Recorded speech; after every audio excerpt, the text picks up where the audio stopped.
Hi guys, welcome back to my YouTube channel. दोस्तों, जैसा कि आप इस वीडियो पर थंबनेल देखकर आए होंगे, तो आज के वीडियो में हम आपको बताने वाले हैं कि खाटू श्याम जी कौन हैं और क्यों उन्हें कलयुग में भगवान माना जाता है। तो वीडियो में बने रहिए अंत तक ताकि हम आपको पूरी कहानी बता सकें।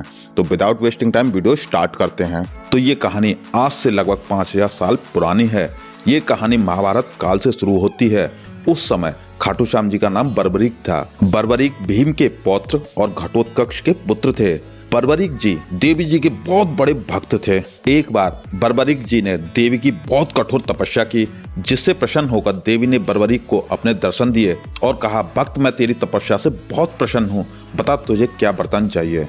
तब बर्बरीक जी बोले, माँ मैं अपना संपूर्ण जीवन दीन दुखियों की सहायता में व्यतीत करना चाहता हूँ। तब देवी माँ ने बर्बरीक को 3 दिव्य बाण दिए और बोली कि तुम सदा दुर्बलों का सहारा बनोगे और मैं तुम्हें ऐसी शक्ति प्रदान करूंगी जो तीनों लोकों में किसी के पास नहीं होगी। ये जो मैं तुम्हें बाण दे रही हूँ, ये अपने लक्ष्य को भेद कर वापस लौट आएंगे।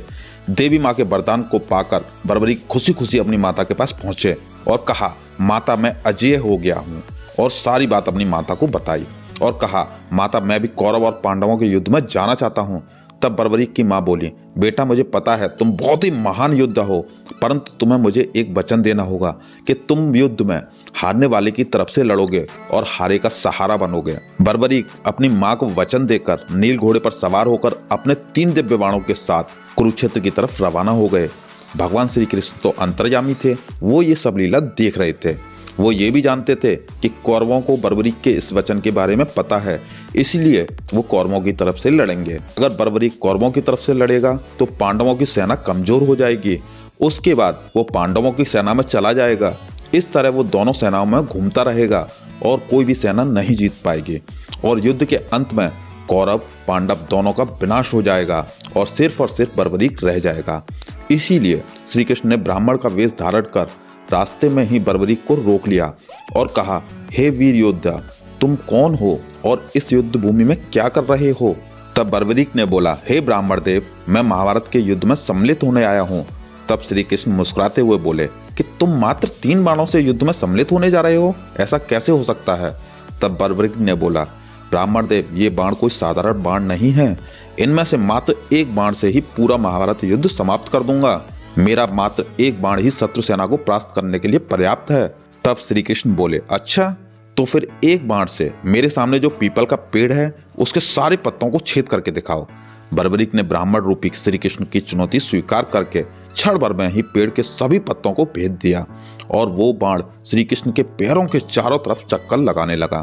तब बर्बरीक ने कहा, ब्राह्मण देव, अपना पैर यहाँ से हटा लीजिए, वरना ये तीर आपके पैर को भेद देगा। ये तीर बिना लक्ष्य को पूरा किए वापस तर्कस में नहीं लौटते हैं, क्योंकि एक पत्ता श्री कृष्ण ने अपने पैर के नीचे छिपा रखा था। आप लोग आश्चर्य मानेंगे कि हरियाणा में आज भी वह पीपल का पेड़ कुरुक्षेत्र के पास के गांव में स्थित है, जिसके आज भी हर पत्ते में छेद है, और जब कोई नया पीपल का पत्ता निकलता है तो उसमें भी छेद हो जाते हैं।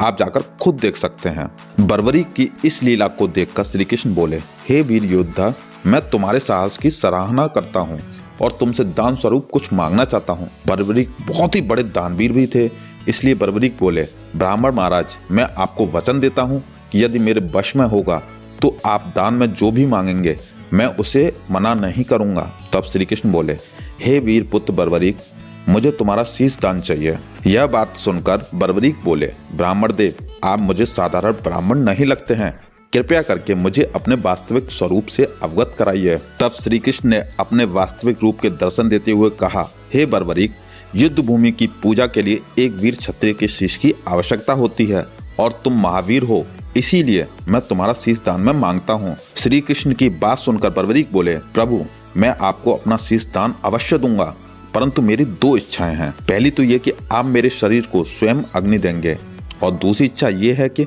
मैं अंत तक इस महाभारत के युद्ध को देखना चाहता हूँ। तब श्री कृष्ण बोले, वीर शीशदानी बर्बरीक, ऐसा ही होगा। तभी बर्बरीक ने यह सुनकर अपना शीश श्री कृष्ण को दान में दे दिया। जिस दिन बर्बरीक ने अपना शीश दान दिया था, उस दिन फागुन माह की द्वादशी थी। बर्बरीक के दान से खुश होकर श्री कृष्ण ने कहा कि हे बर्बरीक, मैं तुम्हें वरदान देता हूँ कि कलयुग में लोग तुम्हें हारे के सहारे के नाम से जानेंगे और तुम्हें मेरे श्याम नाम से जाना जाएगा।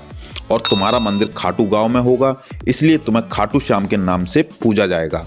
एक बात और बताना चाहूंगा दोस्तों, बर्बरीक को ब्रह्मा जी का श्राप था कि उनकी मृत्यु पृथ्वी लोक पर भगवान श्री कृष्ण द्वारा होगी, तभी वो श्राप मुक्त हो सकते हैं।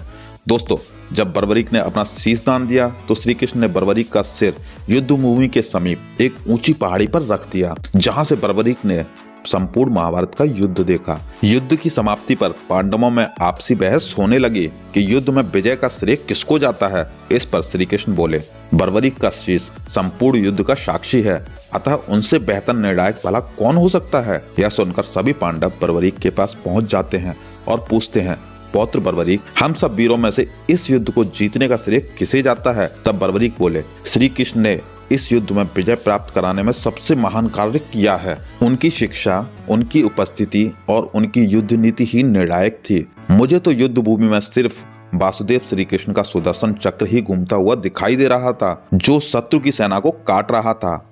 इस धर्म युद्ध को जीतने का संपूर्ण श्रेय भगवान श्री कृष्ण को ही जाता है। श्री कृष्ण के बिना यह युद्ध जीतना असंभव था। इसके पश्चात सभी पांडव बर्बरीक के निर्णय की सराहना करते हुए भगवान श्री कृष्ण से क्षमा मांगते हैं। तो दोस्तों, ये बात हुई कि क्यों कलयुग में खाटू श्याम जी को पूजा जाता है। यदि आप खाटू श्याम जाने का प्लान बना रहे हैं तो उसके लिए मैं ऑलरेडी एक डिटेल्ड वीडियो पब्लिश कर चुका हूं, जिसका लिंक आपको डिस्क्रिप्शन बॉक्स में मिल जाएगा, या फिर एंड स्क्रीन में भी आप वो वीडियो देख सकते हैं। उस वीडियो में आप जानेंगे कि खाटू श्याम पहुंचने का सबसे बेस्ट और सबसे सस्ता तरीका क्या है। ऐसे आप मात्र 275 रुपये में खाटू श्याम जी के दर्शन कर सकते हैं। और खाटू श्याम में खाने पीने की क्या व्यवस्था है, और हमें कितने दिन का प्लान बनाना चाहिए, कहाँ रुकना बेस्ट रहेगा, और खाटू श्याम में आप कहाँ कहाँ जा सकते हैं। क्योंकि 99% लोग बाकी सारी जगह मिस कर देते हैं, क्योंकि खाटू श्याम मंदिर के पास में ही गौरी शंकर मंदिर भी है, जहां शिवलिंग से खून की धारा निकली थी। तो आप वहां भी दर्शन अवश्य कीजिए। यदि इसके बाद भी आपका कोई सवाल रह गया है तो आप मुझे कमेंट करके पूछ सकते हैं, या फिर मेरी इंस्टा आईडी पर फॉलो करके मुझसे पर्सनली पूछ सकते हैं। मैं आपको रिप्लाई जरूर दूंगा। मुझे उम्मीद है कि आपको मेरा वीडियो पसंद आया होगा। अगर वीडियो पसंद आया तो एक लाइक तो बनता है। आपके एक लाइक से मुझे मोटिवेशन मिलता है, ताकि मैं आपके लिए ऐसी ही इंफॉर्मेटिव वीडियोस लाता रहूं। और आपने अभी तक मेरा चैनल सब्सक्राइब नहीं किया है तो प्लीज़ चैनल को सब्सक्राइब जरूर कीजिएगा, और साथ में बेल आइकन दबाने के बाद ऑल बटन पर भी क्लिक जरूर कीजिएगा, ताकि आपको मेरा नेक्स्ट वीडियो मिले सबसे पहले। और वीडियो को ज़्यादा से ज़्यादा लोगों के साथ शेयर भी कीजिएगा, ताकि सभी भक्तों को खाटू श्याम जी के बारे में पता हो, क्यों कलयुग में खाटू श्याम जी को भगवान माना जाता है। फिलहाल आज के वीडियो में इतना ही। मिलते हैं फिर नई वीडियो में नई यात्रा के साथ। और वीडियो को पूरा देखने के लिए आपका बहुत बहुत धन्यवाद।